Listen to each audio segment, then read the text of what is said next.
2026 നിയമസഭാ തിരഞ്ഞെടുപ്പിനായുള്ള CPM സ്ഥാനാർത്ഥി പട്ടിക ഔദ്യോഗികമായി പുറത്തിറക്കി. ഭരണ തുടർച്ച ലക്ഷ്യമിടുന്ന LDFനായി CPM 75 സീറ്റുകളും 6 സ്വതന്ത്രരും ഉൾപ്പെടെയുള്ള കരുത്തുറ്റ നിരയാണ് അണിനിരക്കുന്നത്.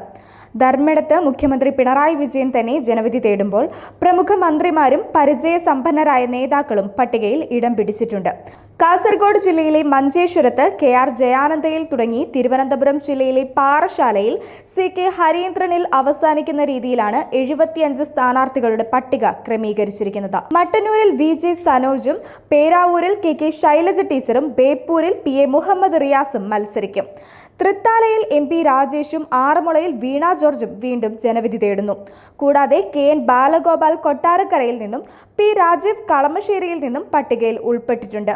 പുതുപ്പള്ളിയിൽ KM രാധാകൃഷ്ണൻ സ്ഥാനാർത്ഥിയായി. പാർട്ടി ചിഹ്നത്തിൽ മത്സരിക്കുന്നവർക്ക് പുറമെ 6 മണ്ഡലങ്ങളിൽ CPM സ്വതന്ത്ര സ്ഥാനാർത്ഥികളെയും പ്രഖ്യാപിച്ചിട്ടുണ്ട്. കുന്നമംഗലം, താനൂർ, വേങ്ങര, നിലമ്പൂർ, തവനൂർ, ചവറ എന്നിവിടങ്ങളിലാണ് സ്വതന്ത്ര സ്ഥാനാർത്ഥികൾ മത്സരിക്കുന്നത്.